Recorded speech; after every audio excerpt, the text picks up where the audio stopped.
बहुत समय पहले की बात है। माधवपुर नामक गांव में एक गरीब किसान अपनी बूढ़ी अम्मा के साथ रहा करता था।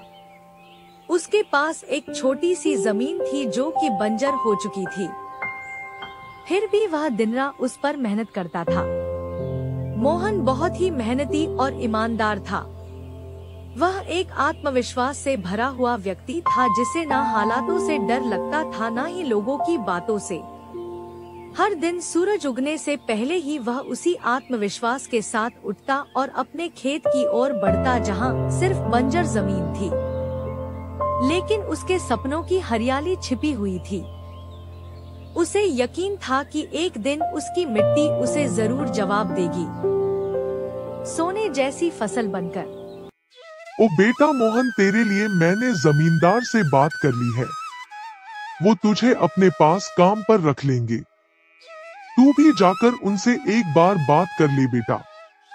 अब हमारे बस की बात नहीं रही। कम से कम वहां रहकर तू अपना गुजारा तो कर पाएगा। मुझे तेरा बहुत ख्याल है मोहन, इसलिए यह कदम उठाया। जाकर बात कर ले, सब ठीक हो जाएगा।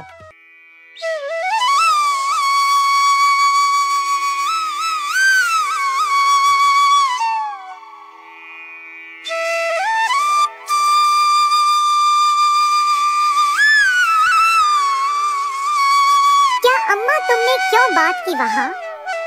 मैं नहीं जाऊंगा।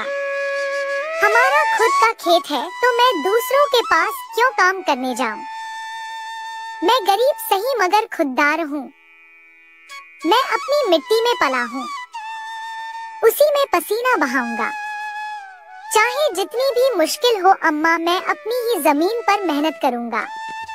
किसी और की नौकरी नहीं करूंगा। अरे मोहन, उस बंजर जमीन में क्या उगाएगा तू?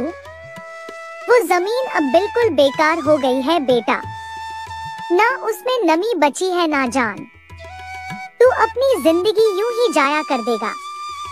उस जमीन को संवारते संवारते मैं जानती हूँ तेरा हौसला बड़ा है, पर बेटा हौसले से पेट नहीं भरता। तू मेरी बात मान ले। वो जमींदार कम से कम तुझे रोज की रोटी तो देगा। अपनी जिद छोड़ दे बेटा। तू थक जाएगा पर वो जमीन कुछ नहीं देगी तुझे। अरे अम्मा, तुम बेकार में ही इतनी परेशान हो रही हो। देखना, एक दिन मैं उसी जमीन से सोना निकालूंगा। यह जमीन ही हमारी सबसे बड़ी ताकत बनेगी। मोहन खेत में काम कर ही रहा था कि तभी वहाँ पर एक आदमी आकर बोला, अरे मोहन भैया, आपको भी मानना पड़ेगा। आप फिर से इस बंजर जमीन पर मेहनत कर रहे हैं। अरे मंगेश भैया, अब क्या करें? जमीन हमसे ज्यादा मेहनत करवा रही है, पर क्या करें? धरती तो माँ समान होती है, जैसा वह चाहे वैसा ही करना पड़ता है। कभी सख्त हो जाती है, कभी चुपचाप सब सह लेती है, कभी बीज को छुपा लेती है तो कभी उसे जीवन दे देती है। हम तो बस उसके बच्चे हैं जो उसके हर रंग को अपनाना जानते हैं। थक तो जाते हैं भैया, पर जब मिट्टी की खुशबू आती है ना तो सारी थकान उतर जाती है। उम्मीद है यह माँ हमें खाली हाथ नहीं लौटाएगी। बस थोड़ा और सब्र, थोड़ा और विश्वास। आप जैसा मूर्ख तो मैंने आज तक नहीं देखा भैया। क्या सोचते हो आप? दुनिया कहां से कहां पहुंच गई और आप अब भी उसी बंजर जमीन से उम्मीद लगाए बैठे हैं। मोहन के पास उस आदमी की बातों का कोई जवाब नहीं था। वह वहां से अपने घर चला जाता है। जब दोपहर को मोहन थक हार कर घर पहुंचता है तो देखता है कि माँ बुझे हुए चूल्हे के पास चुपचाप बैठी है।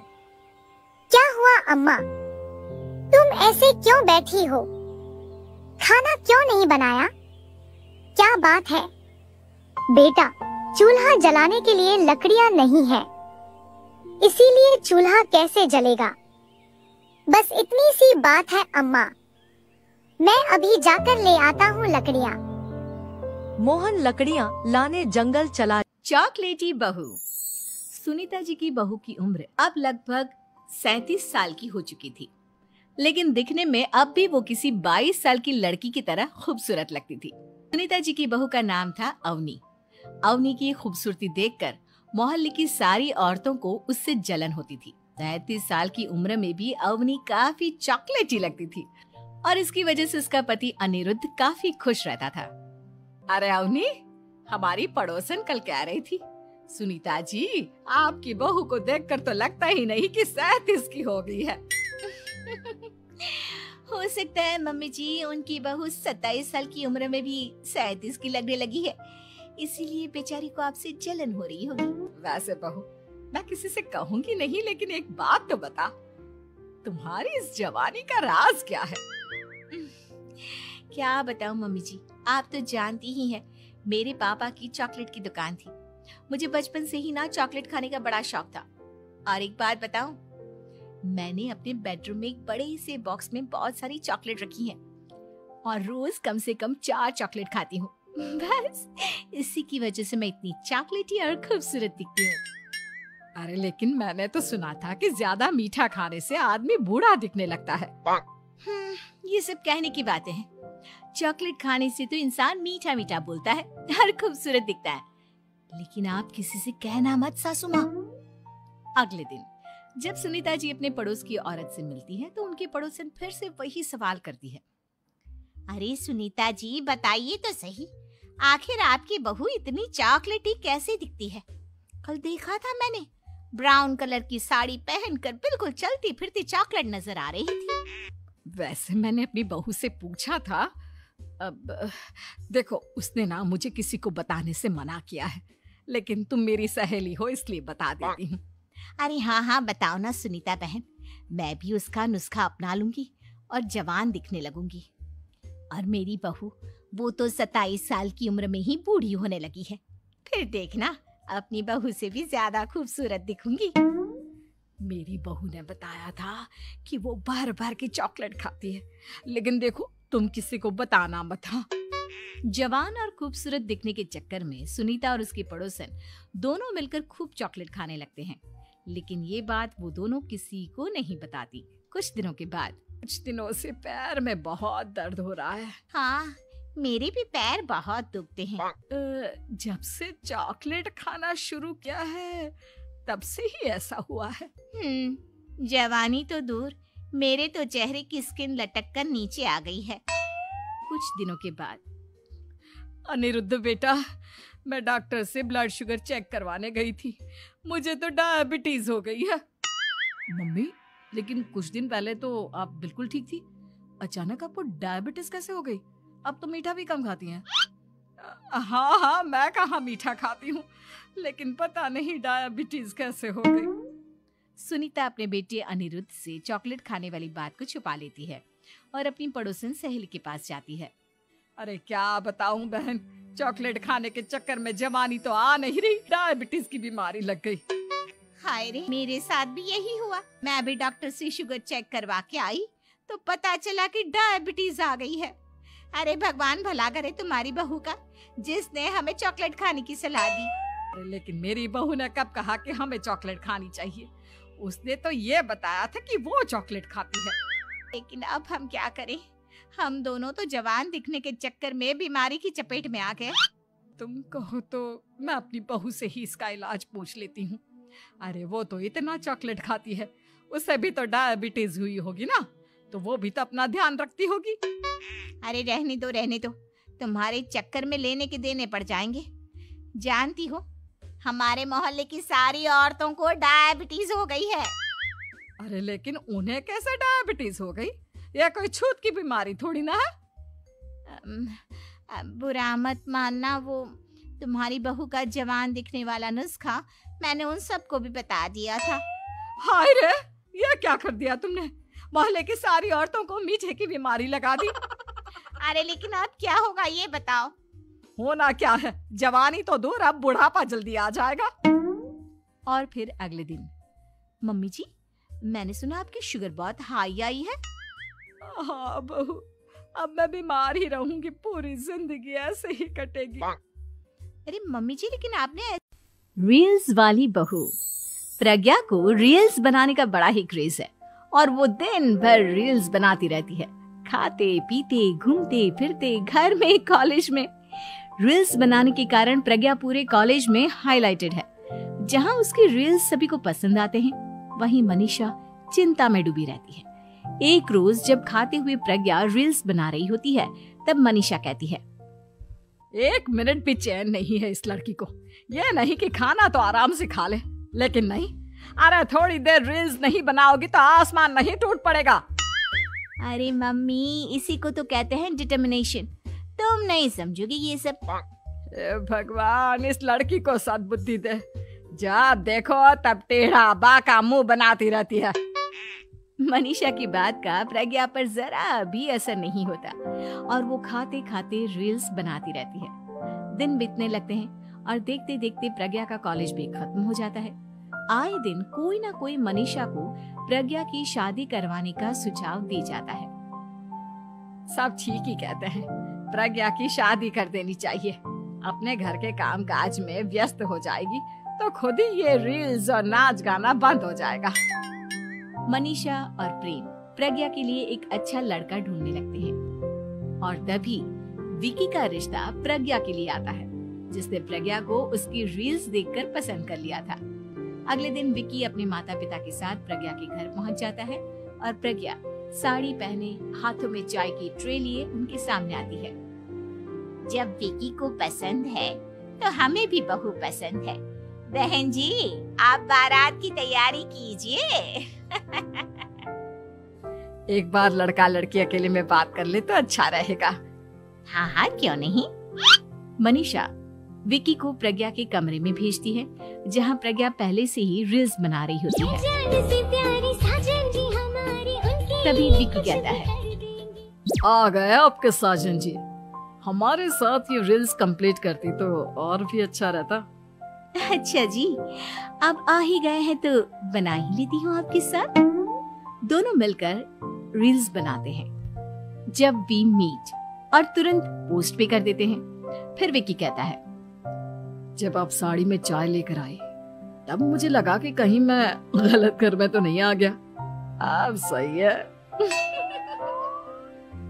दोनों की शादी पक्की हो जाती है और शादी के दिन भी प्रज्ञा रील्स बनाने से चूकती नहीं, यहाँ तक कि बारात के समय भी नाचते हुए रील्स बनाती है। सभी लोग प्रज्ञा की तारीफ के पुल बांध देते हैं और प्रज्ञा नाचती गाती अपने ससुराल चली जाती है। सब कुछ अच्छा चल रहा होता है। प्रज्ञा यहाँ भी दिन भर हर चीज की रील्स बनाती रहती है। लेकिन कुछ दिनों के बाद जब सुनीता कहती है, बहू, ये रील्स के साथ साथ कुछ काम भी कर लिया करो। वैसे तुझे और क्या क्या बनाना आता है? मम्मी जी, वैसे तो सब कहते हैं कि मैं सब कुछ अच्छा बनाती हूँ, लेकिन मुझे लगता है कि मैं मैगी अच्छा बना लेती हूँ। हाँ, कॉफी भी अच्छा बना लेती हूँ और मुंह तो सबसे अच्छा बना लेती हूँ। हैं? अच्छा अच्छा। सुनीता अपना माथा पकड़ लेती है और कहती है, बहू, कुछ खाना बनाना भी सीख लेती। मम्मी जी, मैं लंबी प्लानिंग कर रही हूँ। जल्दी ही मैं इतनी फेमस हो जाऊंगी कि मुझे पैसे मिलने लगेंगे। हम दोनों सास बहू राज करेंगे, राज। नौकर काम करेंगी और लोगों की तो लाइन लगेगी हमसे मिलने के लिए। तेरा दिमाग खराब हो गया है क्या बहू? हंसी मजाक तक ठीक है, लेकिन इस तरह घर नहीं चलते। जितना जल्दी हो इस घर के तौर तरीकों को सीख लो। प्रज्ञा मुंह घुमाकर चली जाती है और तुरंत उसी वक्त एक रील बनाती है। ये देख सुनीता का गुस्सा 7वें आसमान पर चला जाता है और विकी के घर आती ही सुनीता उसे सब कुछ बताती है। विकी भी अब प्रज्ञा की इन हरकतों से परेशान हो जाता है। तुम टेंशन मत लो मम्मा, मैं देख लूंगा। विकी कमरे में जाता है तो देखता है कि प्रज्ञा रील्स बना रही है। विकी बड़े ही प्यार से प्रज्ञा से कहता है, प्रज्ञा, इन सब के लिए मैं तुम्हें मना नहीं कर रहा हूँ, लेकिन फिर भी हर वक्त तो ये अच्छा नहीं लगता ना। समझने की कोशिश करो, मुझे भी तुम्हारा थोड़ा वक्त चाहिए। मैं जब ऑफिस से आता हूँ तो मुझे समय देने की जगह इसी में लगे रहते हो। तुम ज्यादा ही सोच रहे हो। तुम भी मेरे साथ रील्स। ताकि हमारे परिवार के लायक तो कम से कम अनाज निकल ही आए। पर पिछले साल तो खूब बारिश हुई थी। हाँ राधिका, तब इतनी बारिश हुई थी कि आधी फसल गल गई थी। खेती किसानी की यही समस्या है, बारिश कम हो तो दिक्कत और ज्यादा हो जाए तो दिक्कत। भगवान जाने क्या होगा आगे। मोना की शादी भी तो करनी है और जब पैसे ही नहीं जुड़ेंगे तो फिर कैसे होगा सब। भरोसा रखो गंगा, सब ठीक हो जाएगा। अपने परिवार को परेशान देख राधिका भी दुखी हो गई। वो अब अपने परिवार की मदद करने के बारे में सोचने लगी और फिर, पापा एक बात कहनी थी आपसे। हाँ बेटा बोलना, क्या बात है? मोना की शादी के लिए कितने पैसे चाहिए आपको? क्यों, ऐसे क्यों पूछ रही है बेटी? बताइए ना पहले। कम से कम 5 लाख तो होने ही चाहिए। 3 के आसपास तो जमा है बैंक में, लेकिन 2 लाख का इंतजाम कैसे होगा पता नहीं। मेरे पास एक उपाय है, अगर आप लोगों को ठीक लगे तो। हाँ हाँ बोलो ना राधिका। देखिए, आजकल ना ये शहर वालों को फार्म हाउस वेडिंग और फार्म हाउस पार्टी का बड़ा चस्का है। हमारा खेत हाईवे से लगा हुआ है, दिल्ली भी दूर नहीं है, तो बस हमें हाईवे से खेत तक का रास्ता ठीक करना है, लकड़ी से खेत की बाउंड्री करनी है और कुछ चारपाइयां और सजावट का काम करना है और एक अच्छा सा नाम सोचकर एक बोर्ड लगाना है। बेटा मुझे तेरी बात कुछ कुछ समझ में आ रही है, इस सबके लिए पैसे कहाँ से आएंगे? वो 3 लाख रुपए हमारे काम आएंगे और अगर धंधा चल निकला तो मोना की शादी हम धूमधाम से करेंगे। मुझे भी ये आइडिया बढ़िया लग रहा है। अगले ही दिन से पूरा परिवार राधिका के कहने पर काम में जुट गया। हाईवे से लेकर खेत तक बढ़िया टाइलें लगा दी गई, लकड़ियों से खेत की 4 दीवारी कर दी गई और फिर खेत अच्छे से साफ कर उसमें घास उगाकर जगह जगह सुंदर चारपाइयां लगा दी गई। फिर खेत के बीचों बीच एक सुंदर और बड़ी सी खुली झोपड़ी बनाई गई। पूरे परिवार ने जमकर मेहनत की। फिर अगले ही दिन, हेलो, मेरा नाम राहुल है, मैं दिल्ली से आया हूँ। ये रिजॉर्ट पहली बार देखा, क्या परसों शाम के लिए स्पेस अवेलेबल है? हाँ जी बिल्कुल। क्या फंक्शन है? मेरे बेटे का बर्थडे है, केटरिंग मैं खुद देख लूंगा, बस मुझे ये जगह अच्छी लगी। मेरा बजट 20,000 का है, बोलिए आपको चलेगा? जी हाँ बिल्कुल। थैंक यू सो मच, ये लीजिए 10,000 रुपए एडवांस। राधिका का प्लान काम कर रहा था। 2 दिन बाद राहुल ने अपने बच्चे का बर्थडे खूब अच्छे से मनाया। राधिका और उसके परिवार ने पूरे खेत को गुब्बारों और रोशनी से सजाया था। ऐसे ही धीरे धीरे लोगों को गंगा के रिजॉर्ट के बारे में पता चलता गया और लोग आते गए। अब तो राधिका और उसके परिवार को काम से फुर्सत नहीं थी।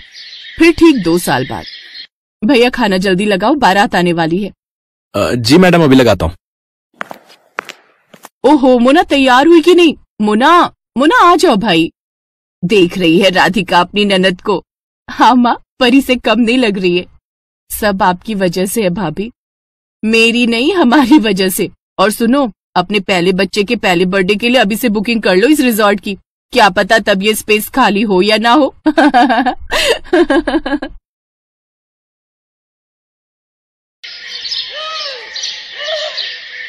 विदाई के वक्त सिमरन अपने पिता से लिपट कर खूब रोती है।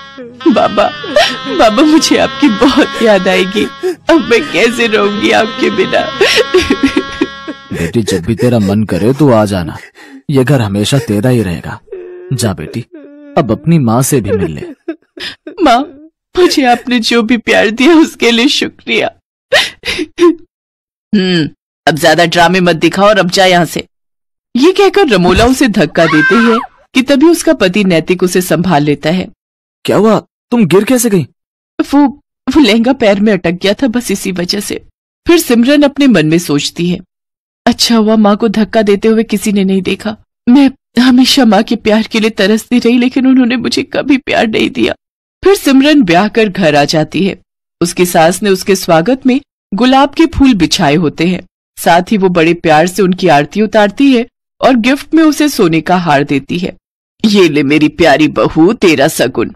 बहू, अब से ये घर तेरा है और हम सब भी। तुझे कुछ भी चाहिए होगा या किसी काम में मदद चाहिए हो तो हमें कहना। अच्छा, अब तुम दोनों थक गए होंगे, थोड़ी देर आराम कर लो, बाकी की रस्में फिर करेंगे। शुक्रिया माँ जी। सिमरन नैतिक के साथ कमरे में चली जाती है और आराम करती है। फिर दिन के 1 बजे उसकी नींद खुलती है। ओह गॉड, कितनी देर हो गई, मेरी पहली रसोई की रस्म भी अभी बाकी थी। माँ जी तो बहुत गुस्सा करेंगी।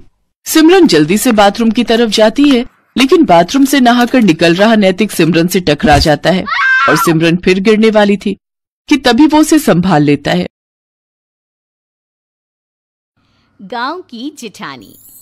शांति अपने 2 बेटों अर्नव और आरुष के साथ शांति से जीवन बिता रही थी, लेकिन शांति के पति सोहन से उसकी कभी कभार थोड़ी अनबन हो जाती थी। एक दिन शांति रोज की तरह सुबह का खाना बना रही थी, तभी दरवाजे की घंटी बजी। घंटी की आवाज सुनकर वो दरवाजे की ओर जाते हुए कहती है, अरे आती हूँ, कौन है, सब्र करो।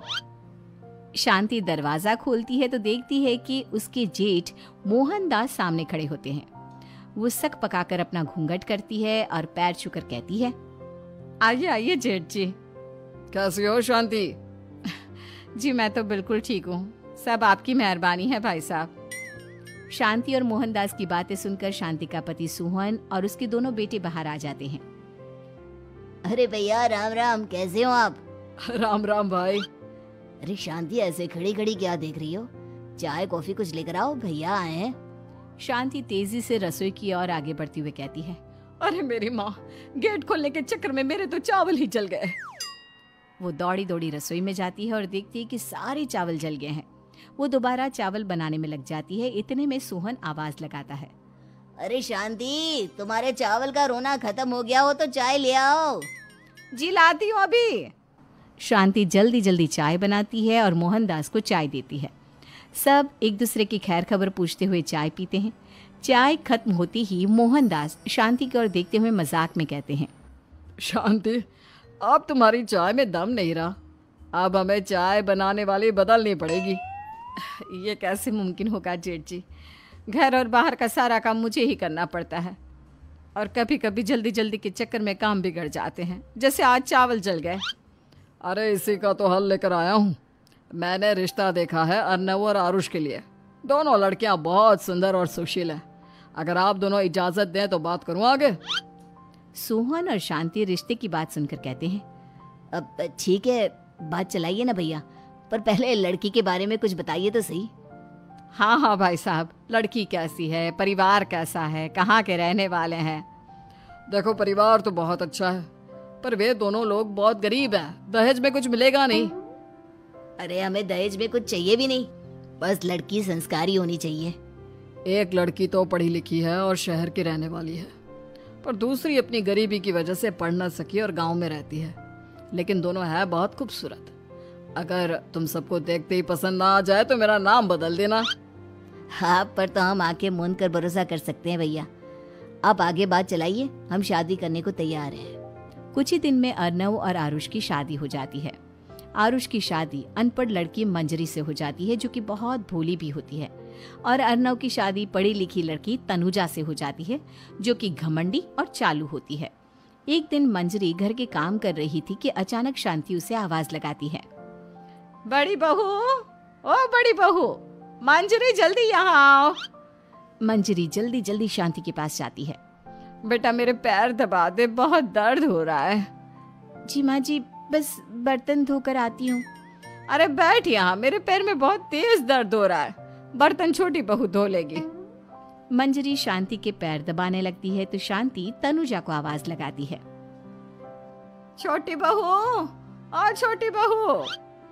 तनुजा थोड़ी देर से आराम से चलकर आती है। जी माँ जी, आपने बुलाया मुझे? आपको कोई काम था क्या? तू कुछ काम कर रही है या? शांति की बात काटते हुए तनुजा बोलती है, कुछ नहीं माँ, फोन पर अपने घर पर बात कर रही थी। अरे बाद में बात करियो अपने घर वालों से, पहले जाके बर्तन धो ले। तनुजा मुंह बनाते हुए अपनी जिठानी की ओर देखती है और मन ही मन कहती है, ये महारानी वहाँ बैठी है, ये नहीं कि बर्तन धो ले। मैंने इतनी पढ़ाई बर्तन धोने के लिए की थी क्या? तनुजा दांत पीसकर वहां से चली जाती है। अगले दिन सब दफ्तर चले जाते हैं, तभी डाकिया चिट्ठी लाता है। शांति चिट्ठी लेकर मंजरी से कहती है, बड़ी बहू, जरा छोटी बहू को बुलाना, एक चिट्ठी आई है। मेरी तो आंखें कमजोर है तो मुझसे पढ़ा नहीं जाएगा। मंजरी तनुजा के पास जाकर कहती है, तनुजा, तुम्हें माँ जी बुला रही हैं। मुझ पर हुक्म मत चलाओ, काम बताओ काम। अरे मैंने तुम पर कहाँ हुक्म चलाया, और हुक्म चला भी दूंगी तो क्या हुआ? तुम तो मेरी छोटी बहन की तरह हो ना। तुम जैसी अनपढ़, जाहिल और गांव की गवार मेरी बहन नहीं हो सकती। बेचारी मंजरी, तनुजा की बात सुनकर अपना सा मुंह लेकर रह गई।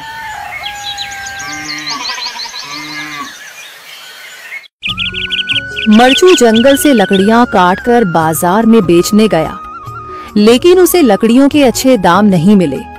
इस पर मरचू ने कहा, अरे भैया, इतने कम पैसे, इन पैसों में तो 2 वक्त का खाना भी नहीं मिलेगा। आप मुझे बहुत ही कम पैसे देते हैं। मैं इतनी मेहनत से लकड़ियां काट कर आता हूँ, लेकिन उनके पैसे मुझे बहुत कम मिलते हैं। भैया, तुम्हारी लकड़ियां हो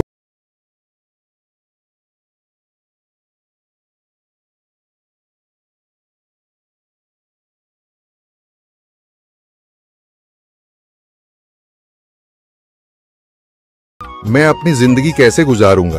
भैया, तुम जाकर अच्छी लकड़ियां लाओ, तभी इन लकड़ियों का अच्छा दाम मिल पाएगा, वरना इन लकड़ियों का तो यही दाम है। ये सुनकर मरचू बहुत ज्यादा परेशान हो गया और पैसे लेकर किराने की दुकान से सामान खरीदकर घर आ गया। घर पहुंचते ही मरचू की पत्नी सीता ने कहा, जी, सामान ले आए आप? हाँ जी, सामान ले आया हूँ। सीता के चेहरे पर खुशी छा जाती है, लेकिन जब उसने सामान देखा, जी, इसमें तो बहुत थोड़ा सामान है। हाँ सीता, मुझे पता है कि यह सामान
जाइएगा, अभी मत जाइए।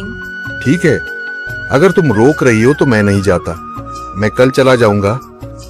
इसके बाद मरचू गांव में घूमने के लिए चला गया। तभी उसे एक आदमी मिला और उसने कहा, कहाँ जा रहे हो भैया? और सुनाओ, क्या हाल चाल है? जिंदगी कैसे गुजर रही है?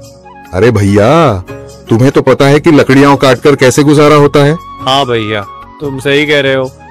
और आसपास के जंगलों में अच्छी लकड़ियां भी नहीं है, इसके लिए तो जंगल के अंदर जाना पड़ेगा। पर जंगल के अंदर तो काफी सारे जंगली जानवर होंगे। मुझे बहुत डर लगता है भैया, मैं जंगल में कैसे जाऊंगा? हाँ भैया, जंगली जानवर तो होंगे, लेकिन अच्छी लकड़ियां तो वहीं से ही मिलेंगी। ये सुनकर मरचू बहुत ज्यादा परेशान हो गया, लेकिन वह आदमी बिल्कुल ठीक कह रहा था।